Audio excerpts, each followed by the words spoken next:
All right, gentlemen, this is your main man, Scott McKay, and you're tuned in to another episode of the world-famous Mountaintop Podcast. You can find me all over social media at Scott McKay, including on Substack now, but also on X, on True Social, and just about anywhere else that social media is doing its social media thing, including TikTok.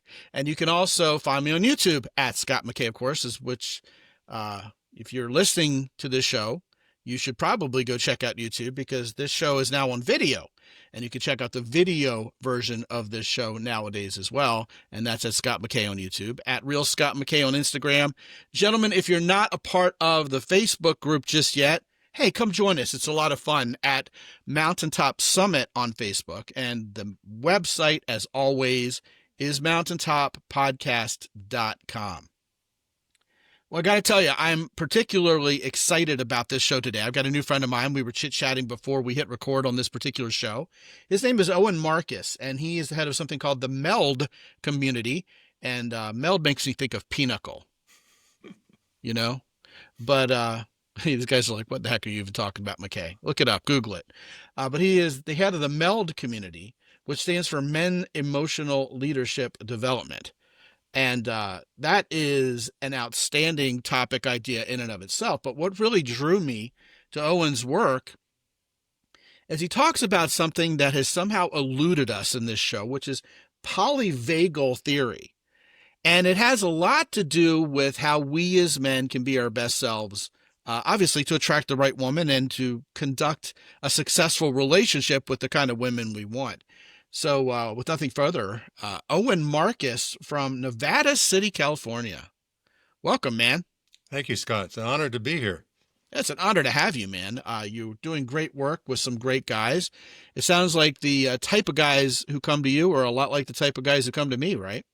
Yeah, we tend to get guys that are successful and they're used to not just investing in maybe their business, but investing in themselves across the board from the physical, but also the emotional and the relational parts of their lives.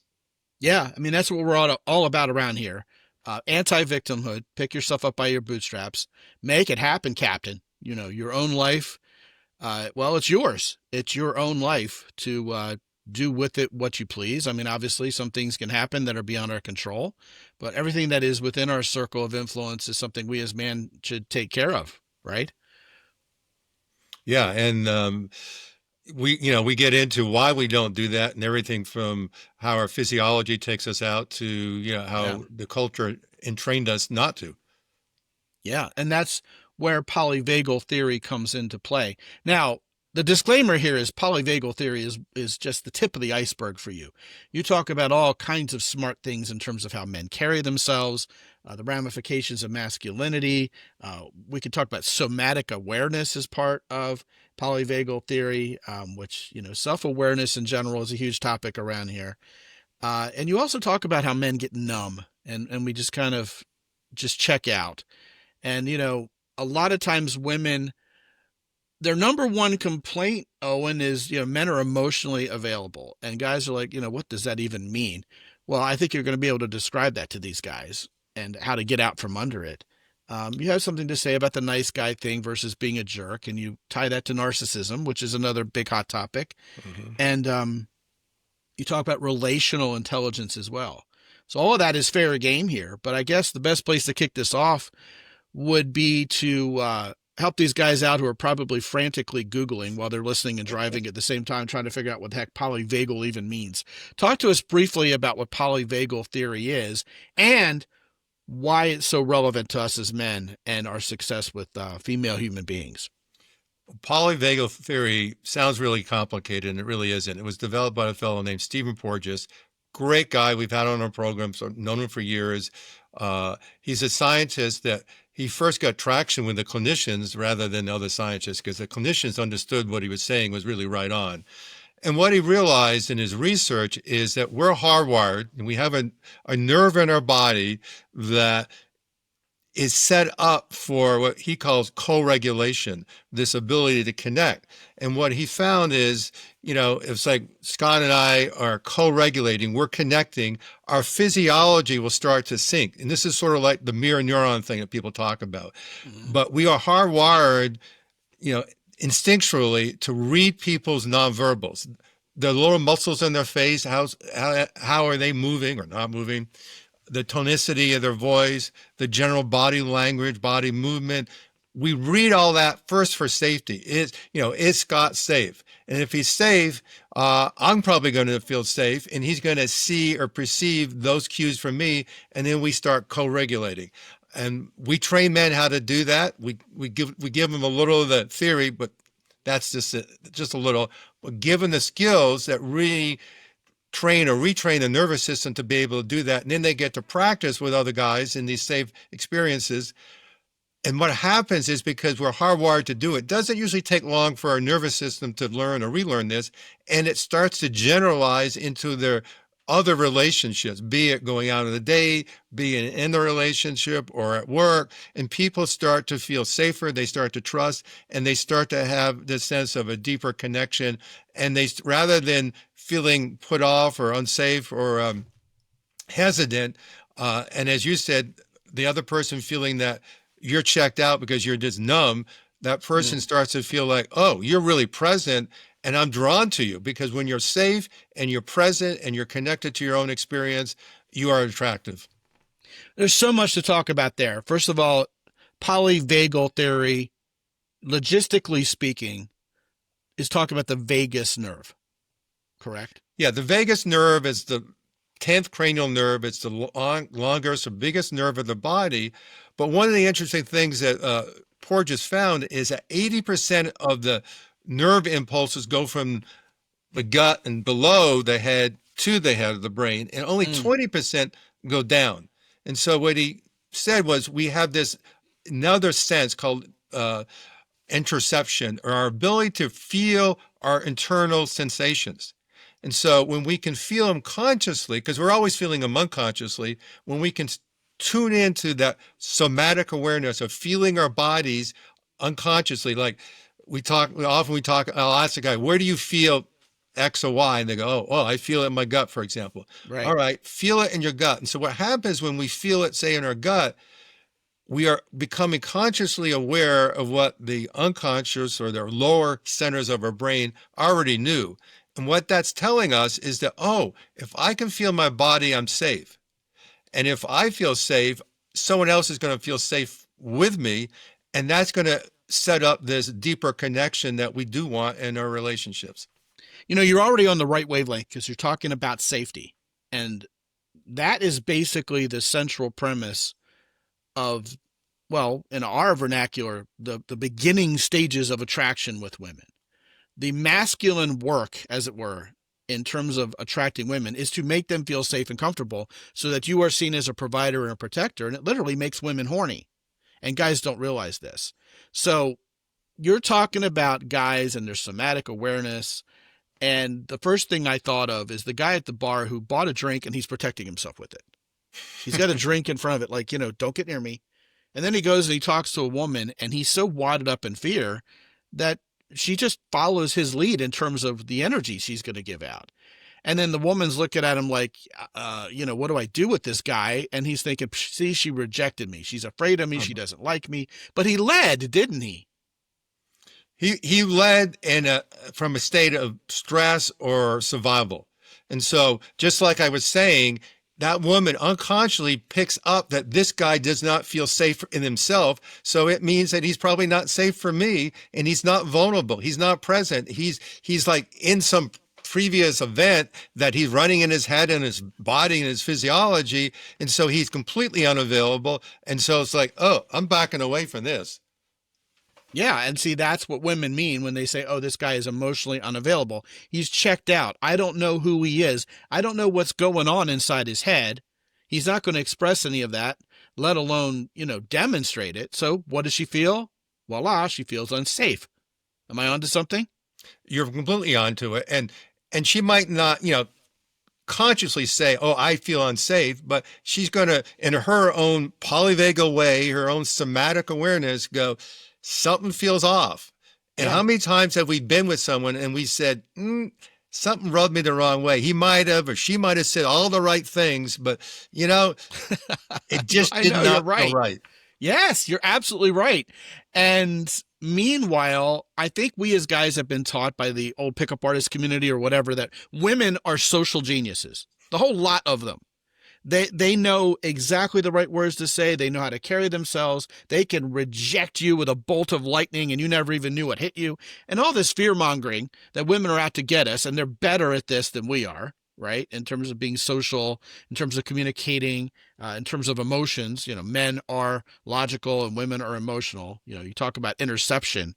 I don't know if the guy who thinks interception is a good thing is a football fan, but if he's ever been to a football game and your team throws an interception, you're going to see people get emotional in the audience about that. And you're going to see them get emotional in a completely different way when the same guy comes back and throws a touchdown. Men can be emotional. And if you want to see a woman get logical really quickly, watch her discipline her 3-year-old toddler who's misbehaving in the supermarket. Oh, it'll get down to brass tacks pretty quickly. Or when they're arguing with you. When they argue with me. You bet. Oh, my gosh. I mean, I joke with my clients. It's like they're really emotional, and suddenly they're in an argument with you, and they're like the best litigator. It's like, how did you remember all this? Where did you? And you strung it together, and it's like, and I tell the guys, you cannot come up with a kind of argument. You will never win that argument. Right. But yet men are thinking, well, if she's not feeling positively, if she's feeling a little scared, then obviously she knows what she's doing. She can put a finger on it because women are geniuses at this stuff, right? This emotional awareness and emotional control and being present in the moment and all this cute Eckhart Tolle stuff is stuff that we as men think women are born naturally to do. I'll have to tell you something, and this is on point. Oh, and I can't underscore enough how life-changing it was for me the first time I tried to date a beautiful woman who I realized had no social skill. It wasn't me. It was her. And I didn't realize it. I was falling into this trap going, I don't even know if she's attracted to me. I don't know if she even likes me. I don't even know if I should try to hold her hand. And I'm a grown-ass man, and we're on our third date, and I realized she's still here. So I just blurted out something I'll actually learn from a comedian, which is to take any statement, put "huh" at the end, and it turns into a question, and a particularly masculine one, if you put it that way. And I just finally said to her on the third date, because we were getting along, we were very friendly, but I felt this was awful platonic for something called a date, and she was really, really sexy, and I really wanted it to go in a different direction. And I just said, man, guys must have the hardest time understanding where you're coming from, huh? And she looked at me and she said, oh my goodness, am I doing it again? That's what she said to me. Like this cute little doe-eyed Latina. She looked at me literally like this, if you're watching. Oh my God, am I doing it again? So it went into shock, disgust, and oh God, I'm so sorry. Right. And we were kind of off to the races after that as soon as I threw it on the table. And so when it happened again, I didn't need 3 dates. The second date is like, hey, look, I know this isn't a mercy date, but I have no idea where I stand with you. This is something you do, isn't it? And she's like, oh no, you're doing fine. I'm doing fine, right? Great, Yeah. It's just my mom taught me at an early age, don't ever give any man any sense of you being attracted to him because that'll make you look like a slut. And I said, well, we can have a conversation and you can smile and you can say you're glad to have breakfast with me, and I'm not going to think anything like that. I mean, that's a few too many chess moves ahead to make a conclusion like that. And suddenly, same thing. The body language, the semiotics, the look on her face oh, thank you. And see what you did was you confronted her, but you confronted her in a funny, accepting, non-critical way, a non-confrontational way, right? Where you made her feel safe. Observational, right? And it's like in doing that, you sort of saw what was behind that mask and you wanted it, and you gently called her out to sort of have a real conversation. And like, you're basically saying, I see this fine, whatever, but I'm going to risk and say the truth in a non-judgmental way. And these women go, oh, okay, I can relax. Well, because I cared about an outcome that was socially acceptable. I really wanted this to go well. Well, you wanted to connect to her. You didn't want her just sitting there looking pretty. You wanted to have a connection. Yeah, that would be better than her simply looking pretty, right? By the way, that brings up the love languages thing. The reason why I don't like the love languages is because mine isn't one of the five. Mine is connection. I mean, I'm probably halfway to being some sort of demisexual, right? Because women get hotter to me when I connect with them, right? Because that's something porn can't do. All these guys were replacing real women. All these guys were replacing real women with porn. They're missing out. First of all, they're missing out on 3 of the 5 senses, but they're also missing out on a human level thing. That's why this whole AI girlfriend thing is so disgusting, because guys are thinking that's going to be the same thing, but it's really just a large language model. We all crave this connection. We just don't know how to get it. Well, and I would add to that, I'm an older guy. I'm 72, so I've worked with older guys, and you look damn good for 72, brother. Oh, thank you. And so what I find is, when we were all young, we had all these hormones that just drove us, good and bad. Sex was great because we had these hormones. But what I found in myself and other guys is sex actually gets better when we get older. But here's the distinction, because we're connected.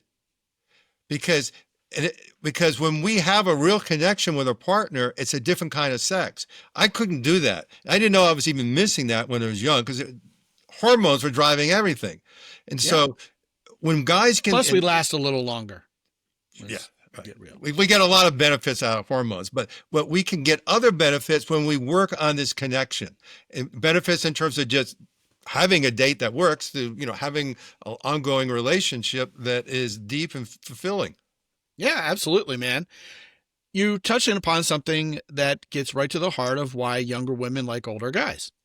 They understand relationship-y connection stuff more than, these horny young bulls who just want to get some. And I think that's fantastic. And it's a message that these guys always need to hear more of.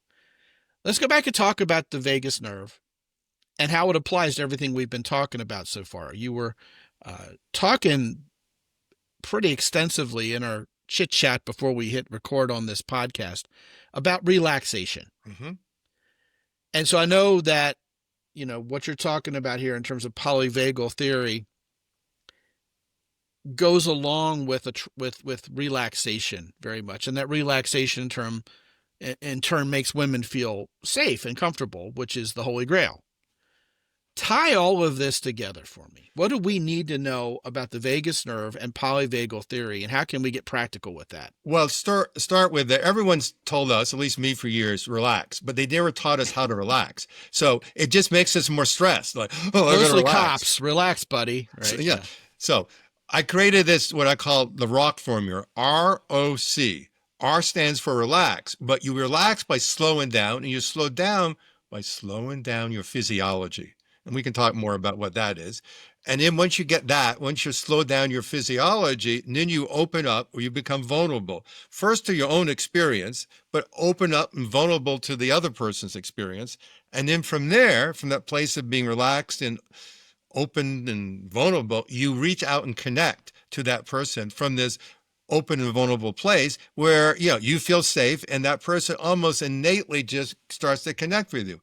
And if you, what I teach guys, if you start to lose that connection for whatever reason, go back to the arc, slow down, and feel your body like we were talking about, and then you can start to establish the connection. And where the polyvagal theory fits into this is that, and we talked a little about this before we started, is that men become numb. They become disassociated. That's what therapists will call it. We disconnect.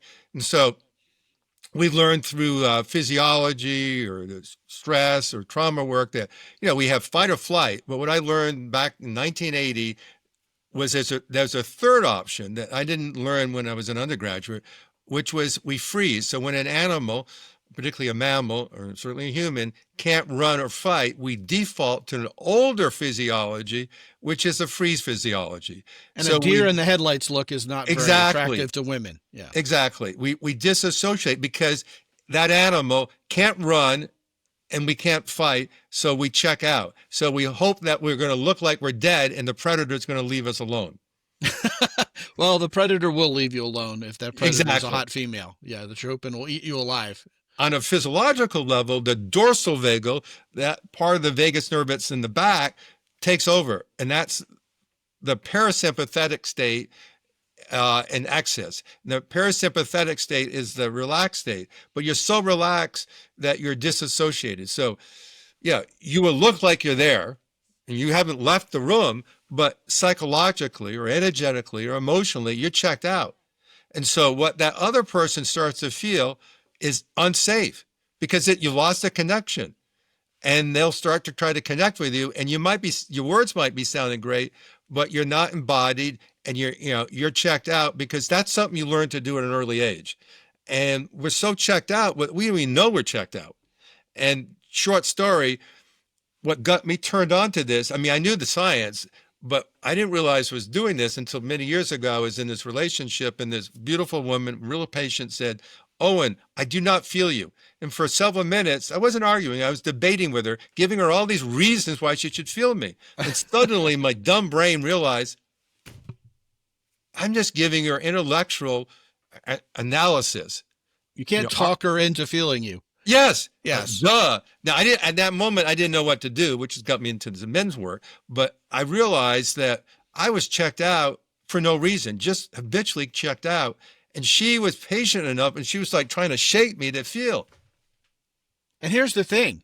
Once we master the art of being present, being emotionally available, and I mean, not to be overlooked, most of us as men need to change our stinking thinking even about that entire concept.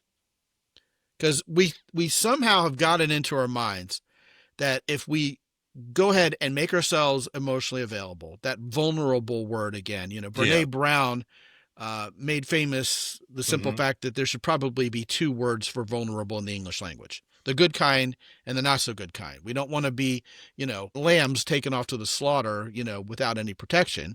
That's not very masculine. But that idea that we see a risk and we go for it anyway, knowing the outcome might not be there for us, is very masculine. But we are vulnerable in that brave, courageous way in the moment. Case in point, every time we talk about even approaching a woman and talking to her, we're vulnerable in the game. Hell yeah, and courageous. And I call that assertive vulnerability, which was just unique for a man to be open, which is not collapse, which is what we think vulnerability is. And that's sort of what we interpret the feminine model of vulnerability. That's exactly right. See, that's where I was going with this. Most guys have learned to tune that out as anti-masculine. Right. If I'm emotionally available or vulnerable, then I'm being a wuss. When in reality, it's one of the most manly things you can do, because owning who you are and feeling free to express it comes from a place of character. I know who I am. I know what I believe, and I have that personal power because I'm grounded. So then I can show up. I can express who I am without worrying what you think about me. You see, you have all these guys stopping around. I don't care what anybody else thinks of me. It's like, well, you're going to become Ted Kaczynski or some kind of hermit out there, and you're not going to have anybody. And we're living in a human race where we're social and we help each other out here. So, good luck with that, right? But that, like I said, is stinking thinking. The guy who can show up and, as a man of character and strongly, confidently represent who the hell he is, and be in his emotions and in his logic, sure, is going to be very impressive to a whole lot of people, because not a lot of people have that down pat in their lives yet. But I think most of us would like that, even if we're not there. If we were trained something different, we weren't raised right, we've gotten knocked down off our pedestal a few times, been kicked around the block a few too many times. A lot of guys are going around getting beaten down, and it's in their voice. They sound like Eeyore. From Winnie the Pooh. We should be more like Tigger, And if you talk about being charismatic, that's the person who draws people in, and they want to be more like that person. They want more of that person, which is charm, making someone look like at least they want more of you instead of less of you. And they just are drawn to you and want to follow you and be more like you.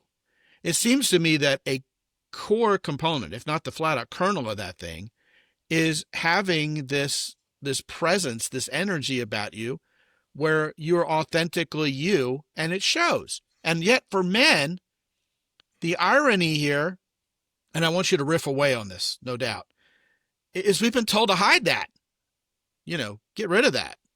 push that down. That's not anti-masculine. You should be stoic. All your pictures should be like a duck face and a squint, looking the other way. You should be this hard guy. I mean, back when online dating was a thing, and by the way, it's dead, gentlemen, but back when online dating was a thing, I had this guy who looked like he killed somebody. It looked like a mugshot. I'm like, you're expecting women to be attracted to that? Well, I had 3 different other dating coaches tell me that's what I should do. I said, yeah, well, 3 other dating coaches can be wrong. Sure enough, he had something a little bit more warm, with his eyes and inviting. I told him to think of like a celebrity picture that they hand out when they sign, that makes them look warm and approachable instead of like, some cold jerk in an ivory tower who's, arrogant because he's famous. And these guys would start doing that instead, and even being a little bit more warm and light, God forbid, on a date. And women, I mean, the clothes were falling off.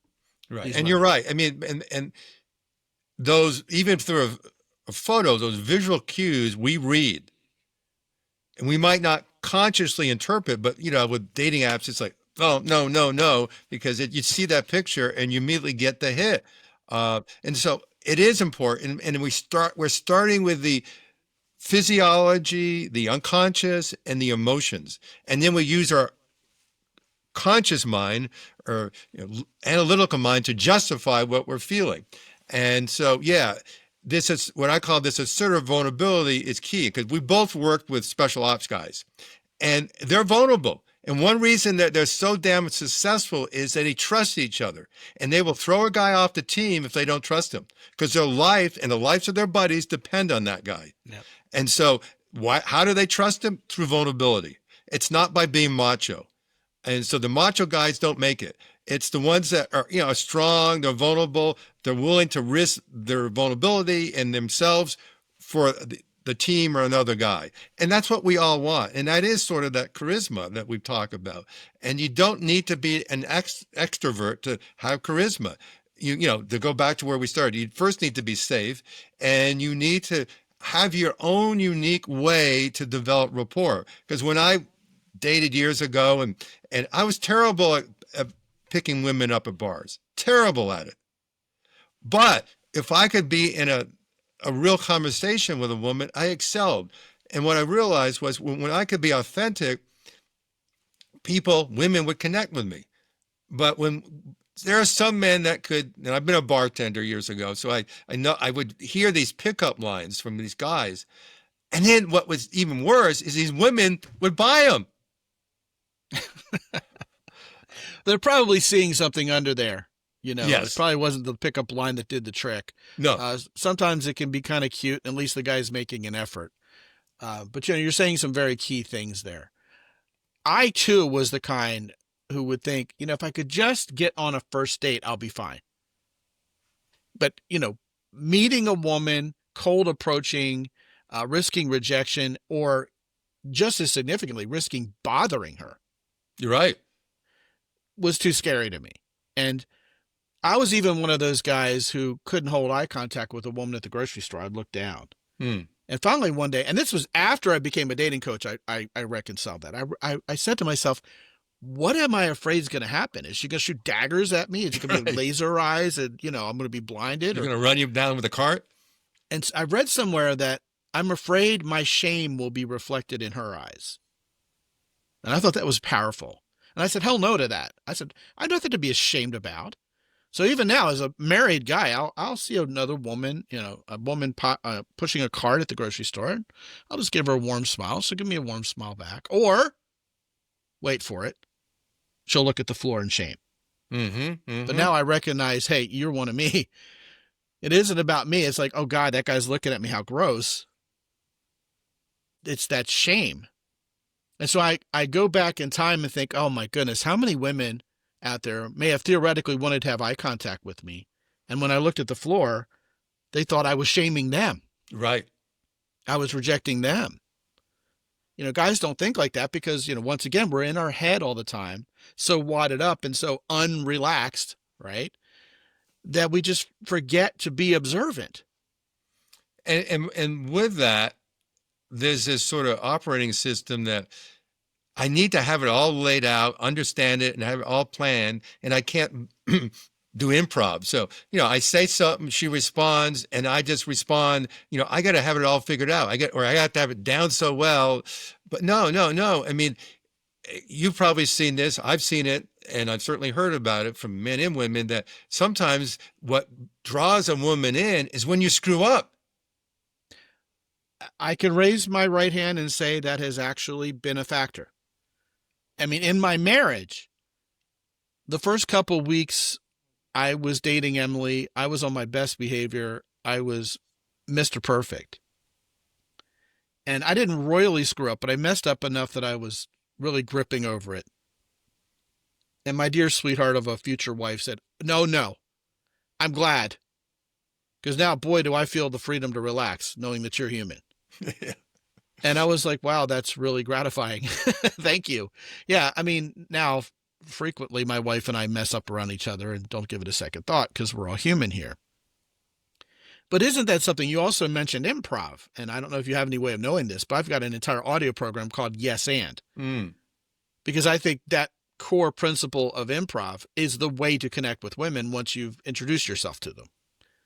Just build the conversation and you'll be connecting. And again, it starts with being connected with yourself, because we as guys, we get trained to be connected to our head, and that's not going to build a relationship or connection. But when good improv, I mean, you're thinking with your body, you're thinking with your whole being, and you're responding to what's happening in the moment, not worried about what you're going to have to say 3 minutes later. And it's a hell of a lot more entertaining and fun. Yeah. Naturally. Right. Yeah. And when you get that rapport happening, that's what sets up the chemistry. And when you don't have the rapport, even if that person's physically attractive, that attraction starts to wane. And once you get this down, chemistry is an afterthought. You could build chemistry with most anyone who at least is somewhat far along in quite literally everything you're talking about. I mean, men and women, I'm assuming here, can have vagus nerve issues. We all do. Right.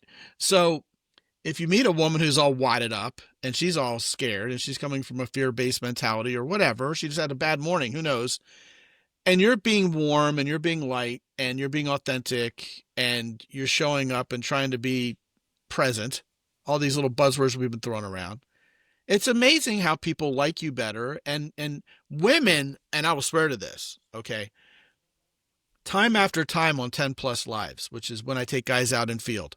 And the whole point of taking guys out in field isn't to hit on them and get laid, not like a pickup artist. When guys come to visit me for 4 days, what we do is we go out and by pure immersion, figure out what it takes to make women like you and want more of you. Because as soon as that's taken care of, the rest takes care of itself. So most men are amazed, is the right word to use, that it doesn't matter what a woman's energy is when we find her. She can have RBF, she can be bubbly and like, oh my God, give me 60 to 90 seconds and I'll have them all on the same energy as me. The question is going to be, what's my energy? So if I'm warm and light and I'm having fun and I'm being friendly and I'm not afraid to demonstrate, hey, I'd like to like you, then that is the leadership that comes back kind of a boomerang effect socially towards me. But see, most guys are like, well, I can't even let her know that I like her because then she'd be in the power position and she can reject me. Well, I mean, if you don't let a woman know you at least think she's interesting enough to talk to, then what's she supposed to think in return? Yeah, Scott, I think you just said something that I think is really powerful, maybe without realizing it, and it's what we call I realized it. Emotional leadership, and so we've been trained as men, and we particularly see it in relationships that we believe, and women believe this too, that they are the emotional and relationship responsible party. That we just assume that the woman's going to lead the emotional dance. We might do the other stuff, but they're going to be doing the emotional stuff, and we can just sort of tag along. But when the guys, not always, but at the needed times, takes their emotional leadership, and that starts often with vulnerability, which is just initiating. And as we said before, that vulnerability could be just the initiation of a conversation or a deeper conversation or more honest or vulnerable conversation. it's my metaphor is you're the guy going into the cave, showing your partner there's no bear there. And that takes courage. And when a woman sees that the guy is stepping up to go into a new area of emotional conversation that they have not been in, that woman really respects that and down regulates and starts to feel even safer and more attracted to that man. Fantastic. I think, you nailed it. My next question was going to be, if you're a guy who knows there could be a little room for improvement here. What my quasi mentor Harvey McKay once said, the biggest room in the world is the room for improvement. And I love that quote. I was going to ask you, what are some things guys can do to practically set this in motion? But I think you just covered it. Yeah, I think one is just getting more aware of your somatic experience, what's happening in your body, because I was one of them. If you ask most guys, what do you feel, as in, what do you feel emotionally, they'll check out, because it's a performance thing. It's, I don't know, I'll get it wrong because that's how we're trained. But if you ask a guy, what do you feel in your body? 99% of the time, the guy's going to answer that. And then we ask him a few somatic questions, and then you ask him the emotional question, and they know. So they've made that connection. So making that yourself, reinforcing the somatic, emotional, and then speaking from that experience is one thing. And then another thing is the practice, like you're saying. And one of the things that we do in our free groups, to our trainings, is we put guys together, which innately makes the space more emotionally safe. And we teach some of these simple skills, and then we have them practice with each other. And it's huge how these guys start to learn when they can practice, and they start laughing at it, and they start getting connected to the guys. You bet. And what starts to, because it's basically the same skill with men applied a little differently with women. But when guys can get some mastery with other men, getting it with women comes pretty naturally. Yeah, we as guys have a hard time making male friends nowadays too. So hell yeah, it's good stuff, and that's what goes on in the meld community, what you just described, right? Yeah, and guys, that's some of the reasons why they come. They often come because they just realize that they don't have it worked out with women, either in dating or relationships, and they realize, like I finally did, I was a consistent variable. I realized my relationships, my dating was not working because of me. I love your way with words. Instead of just saying, look in the damn mirror, you're like, I'm the consistent variable. and what I also realized with me, and now with thousands of men, is that I and they are not fucked up. We don't have psychological problems. It's a learning problem. Oh man, these people who want to medicalize everything social. Oh God. All our kids are on Ritalin. We're all just being kids, I agree. I think, everybody's trained to think we need to medicate this because it makes big pharma richer, because we live in that culture. And really we're more normal than we think we are. We're struggling with a lot of the same things other guys do. I mean, I'm sure you've seen this in your practice time and time again. A guy comes to you and says, oh, here's one you've never heard before. And I've heard it 6 times this week. Right. I feel like a dermatologist. Oh yeah, this thing that you think is going to kill you, rub this on the rash. It'll be gone in 3 days. Right. And we did a big study several years ago with our guys. And the takeaway was that guys didn't feel good enough. And with that, never. It's like when they get together and they hear one guy say one thing because he has the courage to admit to something, and suddenly almost every other guy in the room goes, me too, I thought I was the only one. And everyone relaxes. And then the other thing that happens is guys are competitive. And so they start to see who could be more vulnerable. Yeah, they compare themselves to the George Washington on Mount Rushmore. Right. Every time. Yeah, and you can't beat that guy. No, and there's always going to be that guy. But when you can be real with other men and real with yourself, and then being real with women starts to become a natural thing. And then the right women, and I use that sort of in a limited way, but the woman that's right for you is going to find you attractive. And the other problem because you're authentic. Yeah, that I've seen with couples is that people perfect their mask, their presentation. And then after a while, the wrapping paper of that package wears off, and it's like, who the hell are you? Who the hell are you? Wonder why the relationship fails. Right. And Yeah. because we can never live out that mask. It just wears out after a while. And Yeah. so when I was dating and, and I did, this is years ago, the online dating, I got so that on my profile, I said, here are the reasons why you don't want to date me. Well, I have a whole bunch of reasons nowadays why you should go do something other than online dating. So maybe that's a suitable place to end the Yeah. show. Yeah, we'll definitely have you back to talk about much, much more because, Owen, you're just a wellspring of information, all of it right on the money for this stuff. For now, I want to send these guys to your Meld community, which they can go to by going to meld.community. But as is the custom around here, I'm going to send them to mountaintoppodcast.com/meld, MELD, just like in Pinnacle. And when they go there, they'll be able to find more about your Meld community, I presume. They'll find more. They can set up. We'll gladly just talk to them for free. See what they want or need. We have free offerings. We have online offerings. We have retreats. It's a full gamut. And yeah, we're here to serve men and give them the skills that they never got, so they don't need us anymore. Fantastic. Once again, that's mountaintoppodcast.com/meld. Owen Marcus from the Meld community, thank you so much for dropping by today. Been a fantastic conversation. And as I often say around here, it went in twists and turns that we didn't expect, which is kind of why we do the discussion format around here instead of just a rote set of questions. And always makes for a great show. And you know your stuff, sir. So good on you. And thank you so much for joining us. Hope you'll be back. I would love to be. Thank you, Scott. Yes. And gentlemen, if you haven't been to mountaintoppodcast.com lately, check out Jocko Willink's company, Origin in Maine, Hero Soap, and also the Keyport. New titanium stuff from Keyport, which you guys are going to love. Also, gentlemen, check out the Substack channel. I put articles up there you don't see coming. If you can handle the truth, go check it out. You can go to mountaintoppodcast.com/Substack, and it'll send you right there. Keeping that mountaintoppodcast.com domain is kind of the standard around here. But it is at Scott McKay on Substack.